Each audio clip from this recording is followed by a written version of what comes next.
We meet the second Wednesday of every month in this room to represent the community. We also have a land use committee. I mean, you're quite aware. Tonight we have a lot going on, so we're going to get right into the agenda. I'll call the meeting to order.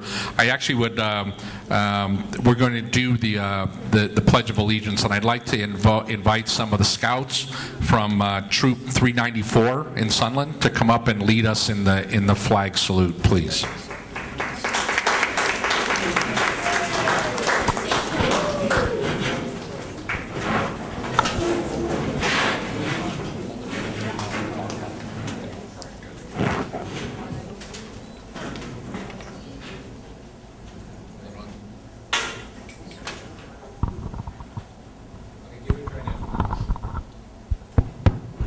Please join me with the Pledge of Allegiance. Put your right hand over your heart. Ready, begin. I pledge allegiance to the flag of the United States of America and to the republic for which it stands, one nation, under God, indivisible, with liberty and justice for all. You may be seated.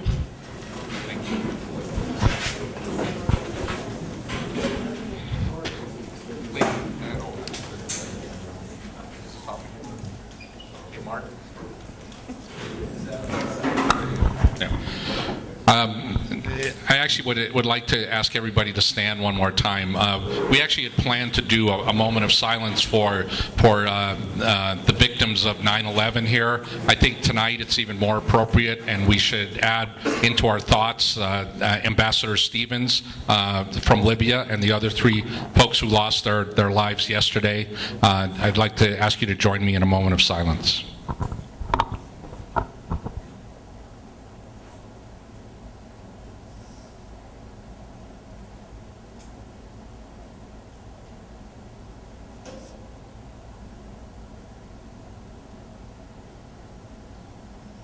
So to communicate from City Council to the various neighborhoods. A lot of people don't realize that there are about 95 neighborhood councils across the city of Los Angeles. That's not the county, just in the city.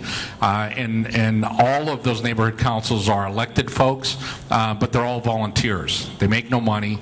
They come here and they do their work. And to me, it's a great. I would call it an experiment in democracy, but to me it's the best example of democracy in the country. We're in a political season now. We have a presidential election. We've got people sniping at each other back and forth. And I think that, I've been on this council for a long time, and I've never heard anybody on the council talk about were they a Republican, were they a Democrat, were they an independent, were they any of those things. And I think that we should we should pay attention, and what I found in the community, in this community, is a community that has a lot of heart and a lot of soul.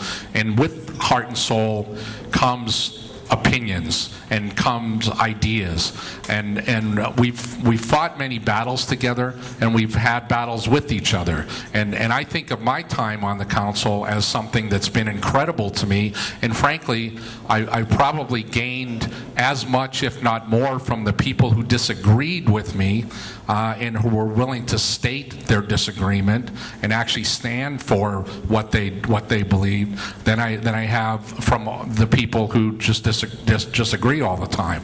So what I'm trying to say is to the people who are coming onto the board, respect the council.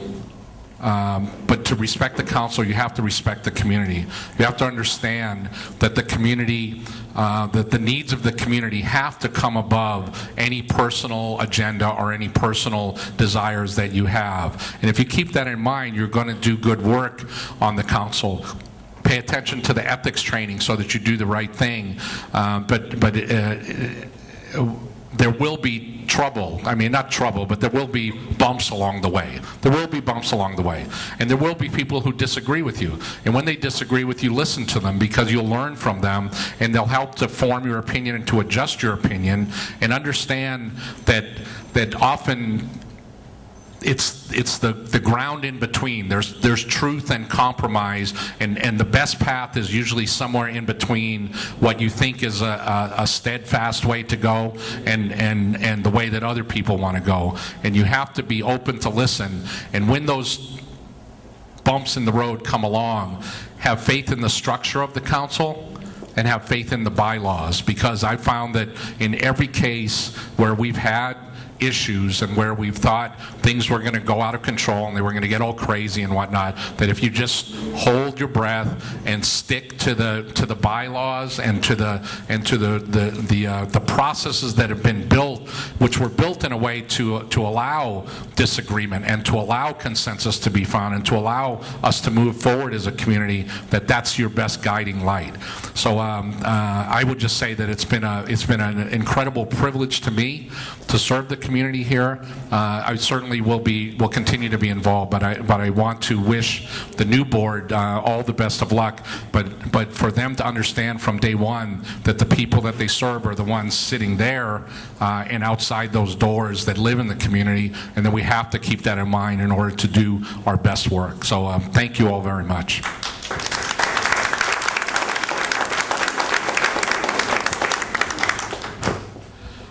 I see Mary Benson from the council office. I don't know if you have any quick updates. I don't see anybody from LAPD here now. So.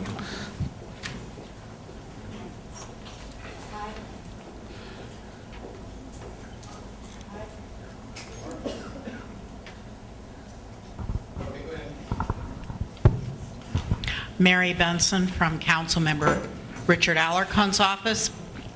I really want to thank Dan.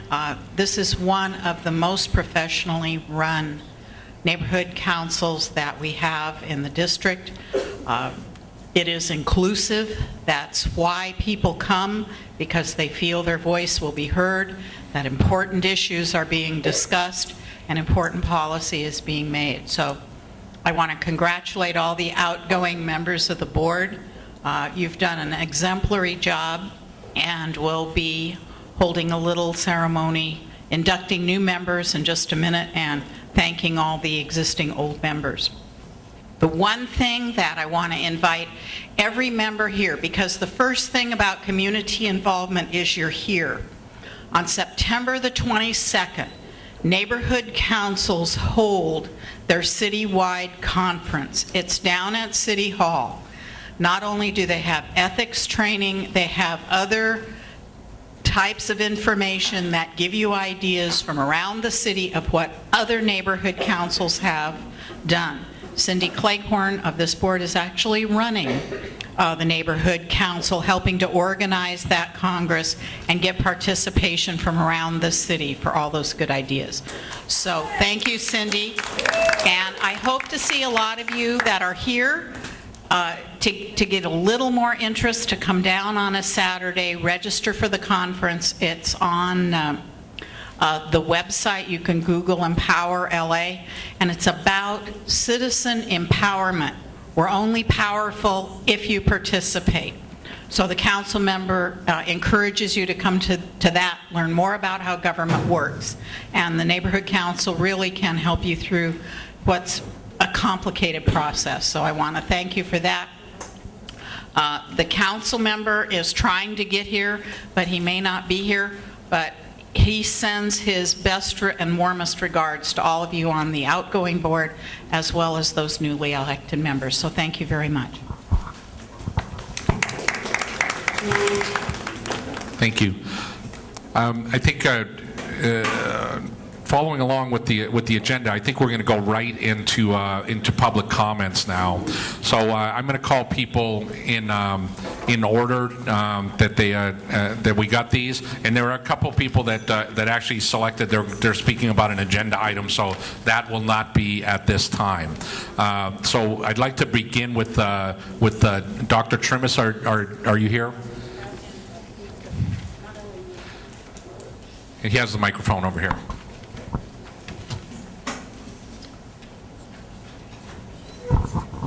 Okay, hello. My name is Ed Tremis. I'm the principal from Verdugo Hills High School. almost a full year, 3 more weeks, it'll be a full year. And we have a lot of things going on at the school this year, and a few things I just want to share with you. The first thing is there's an event over at Pedrini Music, which actually is in La Crescenta, but there are a lot of our kids from Sunland to Hunger are performing and sort of participating on September 23rd. If you want to go over there and support them from 12 to 8. Also at Verdugo tomorrow night, we have our first fall performance for our drama program. They're doing a festival of one-act plays. So if you'd like to join us, 7 o'clock. The other thing we have coming up very shortly is our 75th anniversary. Tomorrow is actually the 75th anniversary of Verdugo Hills High School. It opened September 13th in 1937. And this is our 75th year. And so we're very excited. We're going to have a big event. We have Councilman Alarcon is going to speak. Our school board member, Nuri Martinez, is going to speak. Our Deputy Superintendent, Michelle King, is going to speak. But I'm mostly excited about the alumni we have coming back. We have a number of just really kind of well-known alumni that are going to speak. But my favorite one, we have someone that's actually from the very first graduating class in 1939. He's going to speak. He's 90. Is very excited. And then we have a lady from the second graduating class in winter of 1940 who's 91, and she's going to speak at the anniversary. And we have several events planned, including an expanded parade at homecoming the day before, an event in the morning with the time capsule and bands playing, and a luncheon and a golf tournament, all kinds of great things. So please join us. There's information on the table and back. And the last thing is we have the opportunity to apply to the district to offer a new magnet center on the Verdugo Hills High School campus. So thank you. You can clap. It's okay. And we're really excited about this. The district, LAUSD, is really trying to provide lots of choice for parents. And to be honest, trying to provide a comparable educational experience that kids might get at a charter school or a private school on our regular campuses. And this is where the magnets come in. Our magnet that we have at Verdugo, our multimedia magnet, just does really, really well. Wonderful teachers, a lot of activities. And so we're going to propose a visual and performing arts magnet. And so we're hoping we will have interest and we'll get kids to come back from other magnets to our school at Verdugo, and we're going to offer expanded course offerings like some choral music, more visual arts, and a lot of really cool, fun things for the visual and performing arts. You may have seen our kids perform around this past year. You know, that's my background. And so we did a Glee Club camp this summer. We performed at lots of elementary schools. Our kids sort of have been all over from Verdugo, and so this is a natural outgrowth of that, sort of the next step. So we're hoping it will get approved by the school board, and we will be rolling next year. But if you're interested in that, we're going to have community meetings tomorrow night at 8 o'clock in McGordy Auditorium, and then the following week on the 20th at 8 o'clock in our auditorium, if you'd like to join us and hear more about the magnet. Thank you very much. Thanks very much. Thank you very much. And continuing on with public comment, so if you can just line up, and then we'll take you as you're called. So Sherry Smith and Vanjie Hurst, Joanne Barocco, and Mark Siegel.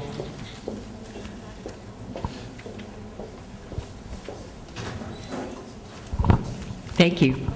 Dan, we're going to miss you. But I know the new board will do a wonderful job too, so thank you for all your service. I'm Sherry Smith. I'm with Little Andros Historical Society and Bolton Hall Museum, and we have something very special coming up on October 6th, which is a Saturday.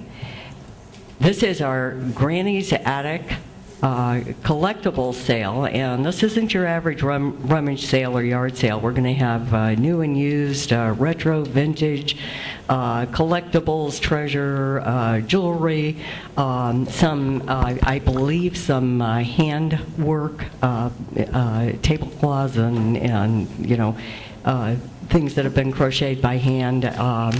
So we want to invite you all out on October 6th. Come to Bolton Hall from 8 in the morning to 3 in the afternoon. We'll be there selling this merchandise. We are also collecting it on Tuesday and Sunday afternoons when the museum is open from 1 to 4 p.m. And we will also be collecting on the day before the sale, October 5th, Friday. So if you have any suitable items, bring them by the museum. By the way, again, we are open on Tuesday and Sunday afternoons from 1 to 4. Our docents are there ready to greet you and give you tours and show you around the museum, so be sure and come and visit. When you do visit, be sure and see our John and Ida McGroarty exhibit.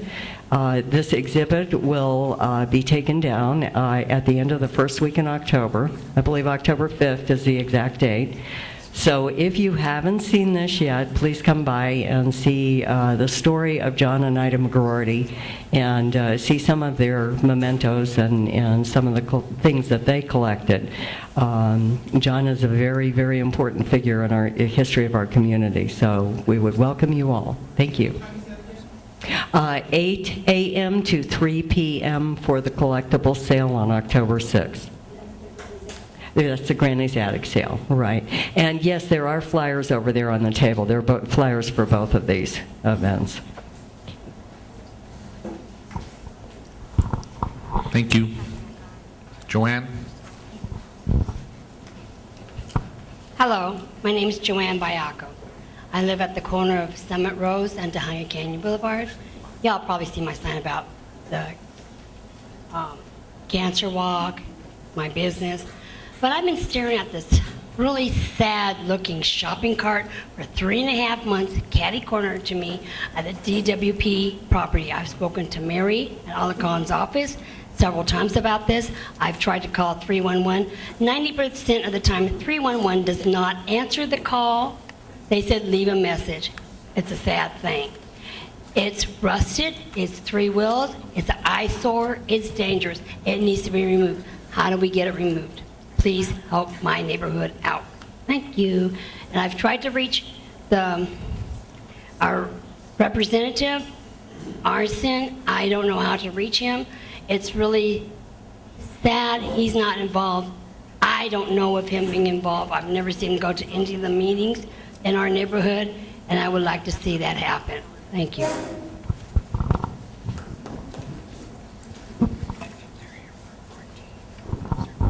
Hi, I'm Mark Siegel. I'm here representing a young lady from the high school whose name is Grace, and she's heading up and helping a program. It's called, I'll let you know really quick here, Operation Christmas Child. It's a project of Samaritan's Purse. And basically, what they do is they get plastic shoe boxes and they fill them with things that are needed by kids, and they give them to the poorest communities across the world. The things that they need are like pens, pencils, pencil sharpeners, small stuffed animals, yo-yos, jump ropes, slinkies, toothbrushes, toothpaste, mild soap bars, brushes, t-shirts, socks, hats, hair clips, watches, flashlights, things like that. Pretty much no food, no candy, things like that. There's little brochures if you want to help, if you're interested. They look like this, and they're on the back table. And if you need more information, let me know, and I can help you. Thank you. It's meant for depressed children in other countries.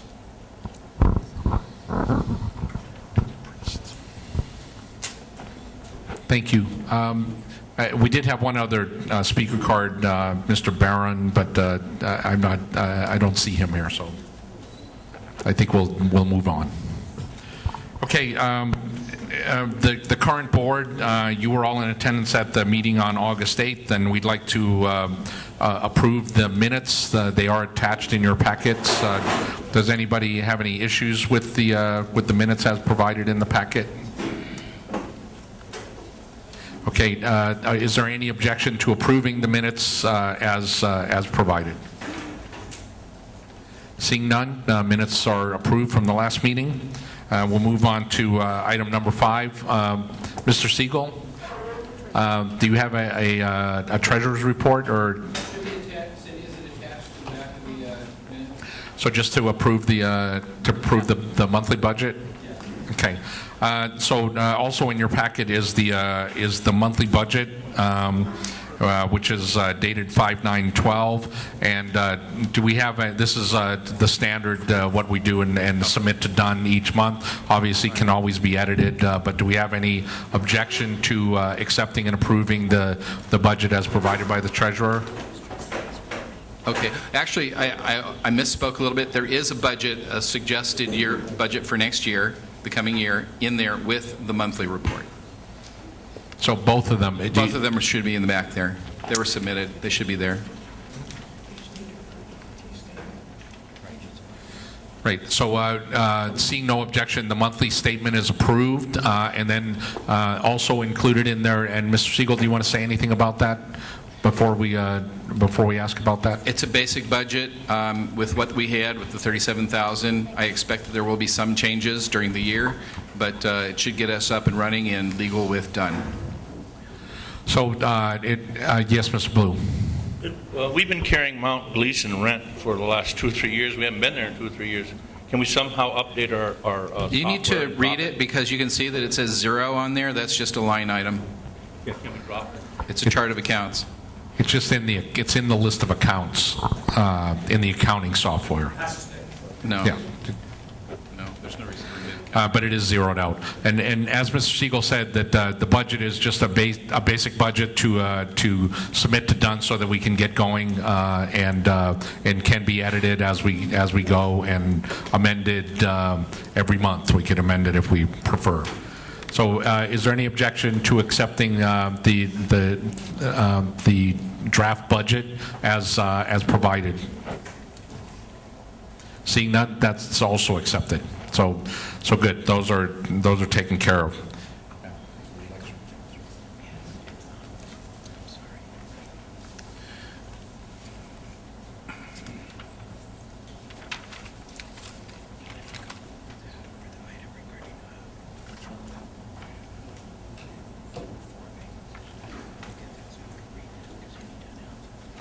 Okay, good. Yes, sir. Mark does this remarkable job on the budgets. I mean, he really does it all by himself. And so, but when he's president, who's going to take over all this detail? The new treasurer, Nina. Yeah, Miss Royal. I mean, it's there's software that keeps track of all those sorts of things and can be entered, and Nina's been trained appropriately in budgetary things by the city. No, I think she's just getting one thing that I'm going to read. Should I read this? Or read the whole thing?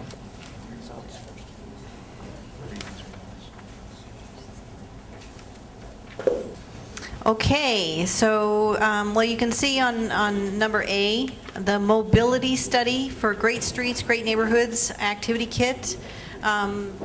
They came and talked to us a little bit at the Land Use Committee about it. It's basically for you to input what do you consider a livable neighborhood? What would your Los Angeles of the future look like? How should your public streets be used? What are the most important roles that streets should play, and what are the most important priorities for you and your community? Where would you like to see upgrades in your neighborhood to make it easier to walk and improve safety for bicyclists and motorists? And there's a website there for you, and I think you can actually go on the website and answer those questions. And it's a real fun exercise. It gives you a chance to, all those things that you guys have been talking about for years, you get to finally type it somewhere so someone can actually read it and maybe we'll get something done. We have on October 10th, we have a very, very, very important meeting for the Verdugo Hills Golf Course. There's going to be a presentation. We found out recently that they're recirculating the draft environmental impact report. This is now, it's been a kind of dormant issue for a long time. Well, it's not dormant anymore, so we need to get back on it and mobilize and get large groups to come. That's the first one, October 10th. So those of you who've had a good passion for a good many years to keep that golf course as a golf course, this is your opportunity now to start helping make that happen again. There are things that are going on. We've been talking about the Propo funds and efforts from city council and assemblymen and all over the place trying to help us get this golf course. So it's real important to come to that particular meeting. Oh, yeah. Okay, so now the next one, Samoa Apartments, we just got a filing for a haul route for the new, they changed, the Samoa Apartments, I don't know if you remember, were originally a huge thing, and it's now been scaled down to a by right project. What that means is they're building what they're allowed to build for that size of their land. However, they're still really cutting corners as far as we can tell. They still need a lot more parking. They've now filed for a haul route, and I seem to recall normally a haul route has to be within, it can't be more than 300 feet from a school or something, and now it's only 200 feet. Anyway, there's definitely odd things about it. So there's things happening with the Samoa Apartments, and the Land Use Committee is following those. If it's something you're interested in, whenever we get any documents on it, it gets posted at the website, the STNC website. Cindy will make sure that it gets posted.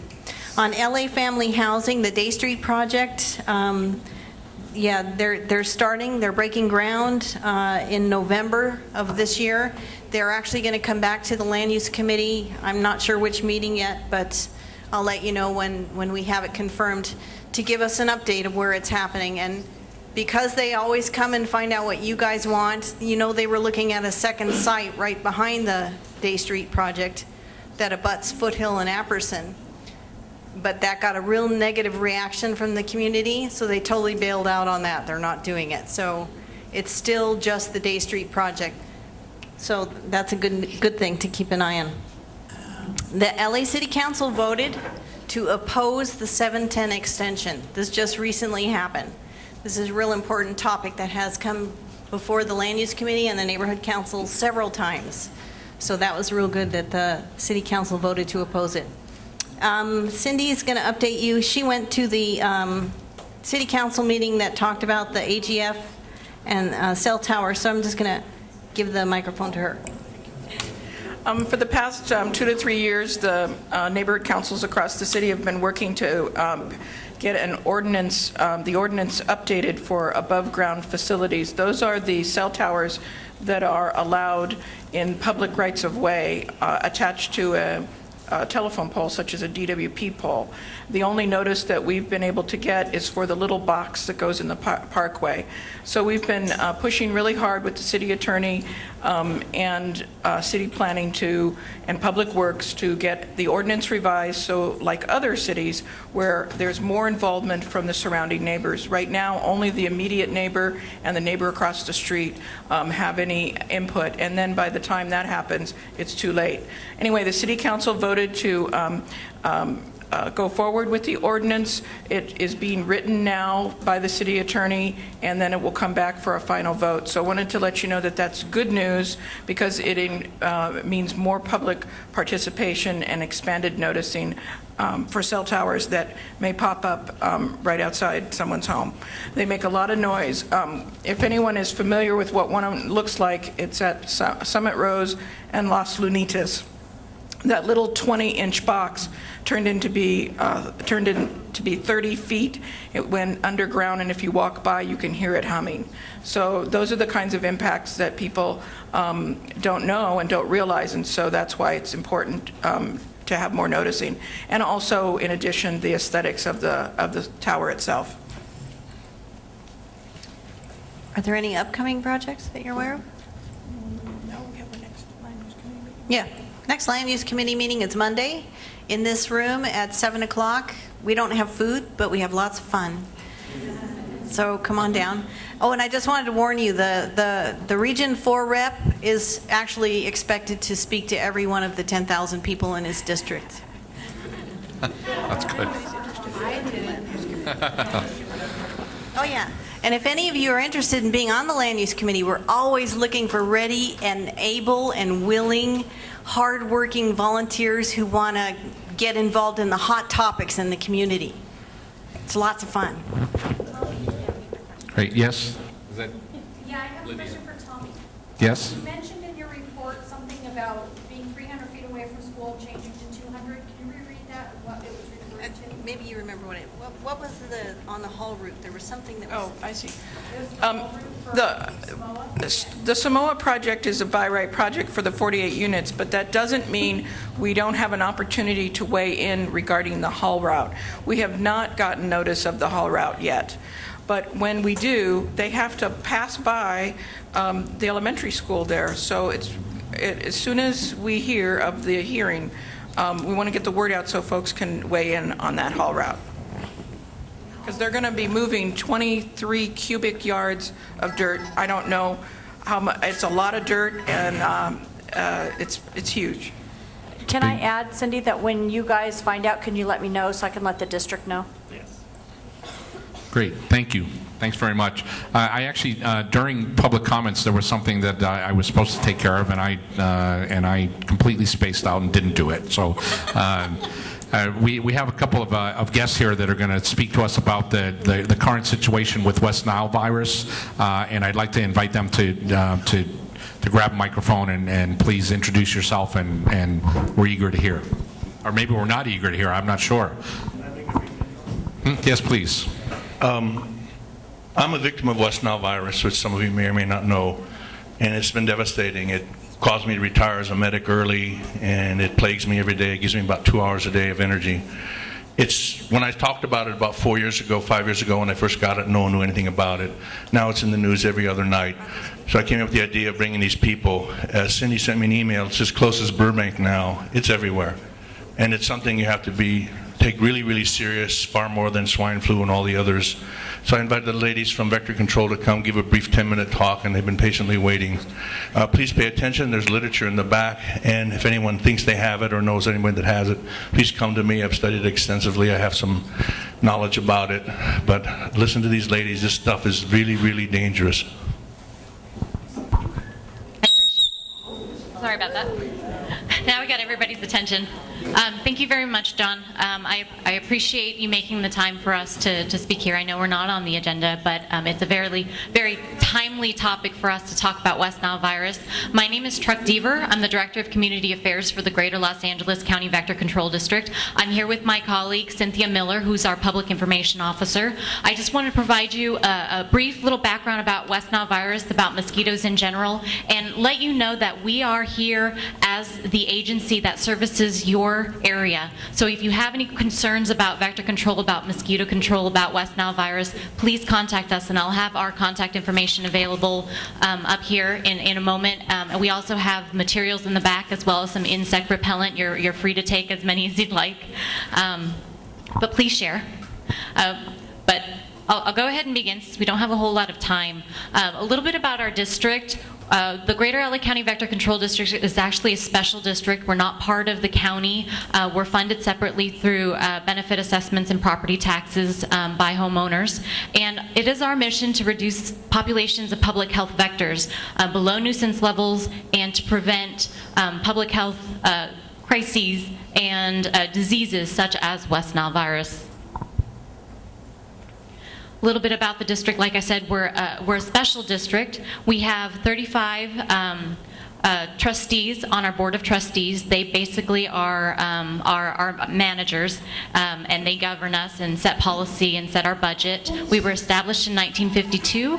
We cover 34 cities in Los Angeles County, as well as unincorporated Los Angeles County, and we cover about 6 million residents over 1,330 square miles. So it's a very, very large area, and we're one of the largest agencies in California. A little bit about vector control. A lot of people aren't really familiar with the term vectors. A vector is any animal or an insect that may cause harm or transmit a disease to humans, to other animals, and such. So mosquitoes are the primary vectors that we're concerned about at the Greater LA County Vector Control District. They are the most dangerous because they have the ability to transmit or vector so many different diseases. Some little facts about mosquitoes that you may or may not know. Of course, they transmit diseases to humans and animals. Only the female mosquitoes will bite. They need to take a blood meal and need that protein in the blood in order to lay eggs. And they are responsible for more human deaths than any other living creature on Earth. So you can imagine just the magnitude of what we're dealing with. All mosquitoes, and this is very, very important, all mosquitoes must have standing water in order to complete their life cycle. And so knowing that information, it really is a tool that you can use to help protect yourself against mosquitoes and mosquito bites and mosquito-transmitted diseases. Where do mosquitoes come from? They go through a 4-stage metamorphosis life cycle, just like the butterfly, where they start from an egg and they go to adult. And the thing about the summertime and when there's a lot of heat, like we're experiencing right now, some long periods of heat, the mosquito can go through its life cycle in as few as 5 days and complete that life cycle. So we're seeing a huge mosquito abundance. Lots of mosquitoes are developing because of the heat. And also because of the heat, it really allows virus activity and other diseases to amplify very, very quickly. So what we do as a vector control district, we go out there and we're looking for mosquito breeding sources in your community. There are public sources, a lot of chronic sources, reservoirs, channels, street gutters. We treat all of those. And at the same time, we're working with residents to try to get them to call in service requests, report areas where they know there may be mosquitoes or maybe a place where mosquitoes may be breeding. Some of these include these backyard breeding sources such as old tires, fountains, out-of-order swimming pools, which we see a lot of, especially with the foreclosures. These neglected swimming pools really have become a major, major problem here in Los Angeles County. And unfortunately, we don't know of all of the pools that are here in Los Angeles County, so we're relying on the residents to call it in. If you have a neighbor, if you have a foreclosed property, in your neighborhood, go ahead and give us a call. If you want to report a neighbor, you can do it anonymously. We'll just come out there and make sure that it is not a breeding source. It's something to keep in mind and something that the media, this issue has been in the media quite extensively this summer. And something to keep in mind is what we do is we'll come out and treat that pool and it might remain green. So if you are a neighbor that is reporting a pool and then you look over the fence and you see that it's still green month after month, we are treating that pool if you've reported it and we are aware of it. It's just that we don't have the authority to go in there and clean it up. So we're trying to establish relationships and work with code enforcement, work with other people who have the authority to go in there and levy fines and get that homeowner to bring that pool back up to speed. Now, of course, there are a lot of mosquito-transmitted diseases that we're concerned about, but primarily right now what we're concerned about is West Nile virus. And thank you, John, for going around and handing out the pamphlets that we've provided on West Nile virus. What is it? It's a mosquito-borne illness that's transmitted to humans, birds, and animals through the bite of an infected mosquito. And it first appeared in the U.S. in 1999, so not very long ago. And it first came to California in 2004. That's when we saw the epidemic. In 2004, we saw a lot of dead birds just dropping out of the sky, a lot of black American crows that you would find in your yard. So we have had since then sort of this cyclical pattern of epidemic years and kind of lower lying years. But the thing to keep in mind is West Nile virus is now endemic to our region. It will always be here. It's impossible for us to get rid of it. And so given proper weather conditions, proper ecological conditions with the bird populations, we'll see epidemics again and outbreaks of West Nile virus. So it's very, very important for us to think of it as a fact of life, and so we need to take the necessary precautions to protect ourselves. Again, the transmission cycle, an infected bird or what came first, the chicken or the egg, right?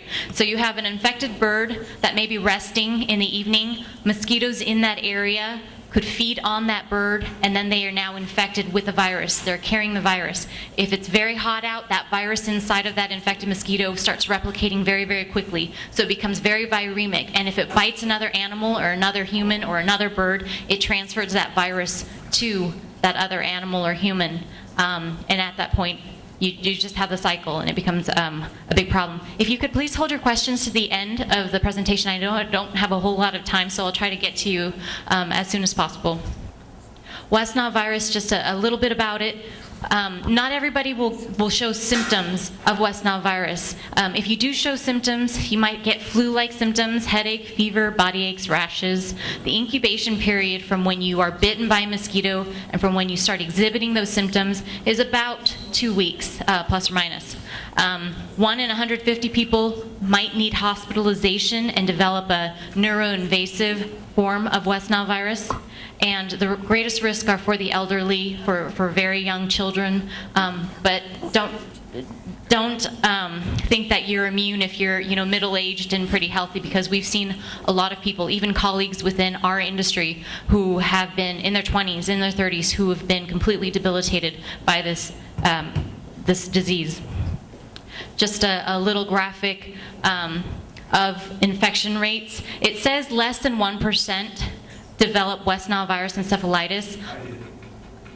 John, for instance. However, this number, we believe, is very underreported, because a new study came out, and it turns out that in the hospitals all across the U.S., if you come in there and you have encephalitis of some sort, only 1 out of 4 doctors will test you for West Nile virus. So there are a lot of people out there who could be suffering from this disease and not know that. Now, treatment, there is no treatment for West Nile virus. The best source of protection is really prevention. What you can do if you are checked into the hospital is they'll really just treat your symptoms. Let's talk about the numbers. You may have heard on the news that this year we're seeing to date the highest numbers of West Nile virus positives and West Nile virus activity that we've seen since the virus appeared here in the United States in 1999. So it is a very bad year all across the U.S. We're having a similar type of year, mostly in Northern California, here in California, and down south here we had an epidemic year last year. Our numbers this year are slightly below where they were last year at this time, but it is still very much a concern. So far, about 2,000 cases reported in the U.S., and I think it's about 90 fatalities. In California, we had an epidemic year in 2004. We had another big year here in Los Angeles County in 2008, and we're kind of on track for a fairly good or not so good year this year. So far, within our jurisdiction, we found 138 mosquito samples, 31 dead birds, 3 sentinel chickens that we've placed out to do surveillance. And actually that number, it's 18 positive human cases in Los Angeles County. Within our jurisdiction alone, there have been 8 human cases. Within Sunland Tujunga, the statistics for this past year, up until August of 2012, we've had crews in this area working extensively, as we do throughout our entire jurisdiction. We've had a chance to treat 27 roadside ditches and streams, 32 miles of underground storm drains. We have a very extensive underground storm drain program that goes out and maps and actually treats more than 20,000 miles of underground storm drain underneath Los Angeles County. So what can you do to help prevent mosquito breeding and thereby help prevent West Nile virus transmission? Please, please, please look at your own backyards. You may be looking for those big sources. Hey, I don't have a pool, I don't have a fountain, but really all it takes is a tiny bottle cap. Or maybe you have some recyclables in a trash can and you didn't put the lid on it. And you get a little bit of weather, you might get some sprinkler water on it, it starts pooling at the bottom. All it takes is a little tiny bit of water for those mosquitoes to breed, and you can have a major public health problem in your neighborhood. We provide free mosquito fish, so if you have a fountain or an out-of-order swimming pool that you just can't maintain, please call us. We'll come out and assess it. We can deliver those mosquito fish for free. Our services are free. You've already paid for what we offer you through your tax dollars. We'll come out as needed. Just give us a call. And how do we help prevent mosquito breeding? We're treating pools, we're distributing mosquito fish, we're monitoring outdoor breeding sources, we're interacting with the public and providing public education and public outreach as well. So Thank you for listening. Protecting yourself and your family. You probably heard this on the news. Wear long sleeve shirts and pants if that's practical between dusk and dawn when these mosquitoes are most active. Also use insect repellents that are EPA registered. It includes active ingredients such as DEET, picaridin, IR 3535. You can find all of these things at your local pharmacy, your local drugstore. And the future outlook of West Nile virus, like I said, it is now here to stay, and we need to all contribute and make sure that it doesn't become a big public health concern by doing those things that we just discussed. So mosquitoes, of course, dangerous because they can carry diseases. Homeowners need to eliminate mosquito breeding sources on their property, and Vector Control is here to assist the public in mosquito control, disease surveillance, and community outreach. Thank you so much. Thank you. Did anybody have any? We have time for a couple questions, if you'd like. I see you're worried about horses, although you had 0 for horses in Tahunga. What about dogs? That's a very, very good question. We're actually starting throughout the state, starting to see horses get West Nile virus again. Not here within LA County. When West Nile virus first came in, we really had this big campaign and push to have people vaccinate their horses. Horses, unfortunately, if they acquire West Nile virus, it is almost 100% mortality. So they're required to be vaccinated. There's no vaccination for humans, but there is a vaccination for horses. If you have a new horse, a young horse that has not been vaccinated, please take your horses in. In terms of pets, in lab studies, we have found that West Nile virus has been transmitted to dogs and cats. However, it really doesn't affect them, so your dogs and cats are okay. It's really the birds that you need to be concerned about. Birds can acquire the infected mosquito and die, so if you keep birds in your home as pets or whatever, then you be very careful and try to prevent mosquitoes from coming into your home. Well, the other thing, my neighbor has 2, well, they're like little waterfall ponds, and for years now, I have noticed a Vector Control automobile or a truck, white truck coming by. I didn't really know. Do they come by automatically? I mean, are people like that registered? Because they seem to come by in the same time. Good question. What we treat is what we know. So if you're a resident that has reported a problem in your neighborhood, come out and it's a chronic problem, and we know that it's continually going to have an area where there's pooling water, we'll put it on a route. We'll come out and treat it with chemicals. And those chemicals, generally what we put in there, they'll last about 30 days. You'll see our trucks out there probably about once a month to come out and treat. There can be a permanent fix to that. No, LA County sidewalks, that sort of thing. Yes, ma'am. If we know of an area with set water like on Plainview and Tahunga Canyon Boulevard, I know it's been like that. I've lived up here for 9 years. All the city does come and just put new asphalt down and make another little hole, and there's always water sitting there. There's never ever a day that water is sitting there. There's a house that's for sale next to church up here on Tahunga Canyon Boulevard. Closest cross street is upper sub a koi pond. In the back, this house is vacant. How can we have these things checked? If you know of issues such as these, please call it in. We'll double check it in our database. We may know about it, and we may have it on a treatment schedule and on a regular route. If we don't know about it, we will add it and that it gets treated. Yes, and that is the number that you call. It is also on that brochure that was passed to you. Very good question. Mosquitoes must have stagnant water in order to develop. If you have a well-maintained pond or fountain where the water surface is agitated, prevents these mosquitoes from laying their eggs on the top because there's no surface tension for those eggs to remain on the top. And when they become larvae, they need to breathe. So if there's constant agitation, say with a fountain, they're unable to breathe at that point. So it is not an ideal place for them to breathe. It's stagnant water. Any other questions? Thank you so very much for your time. Thank you. Thanks very much. And actually, David Barron, since we did sort of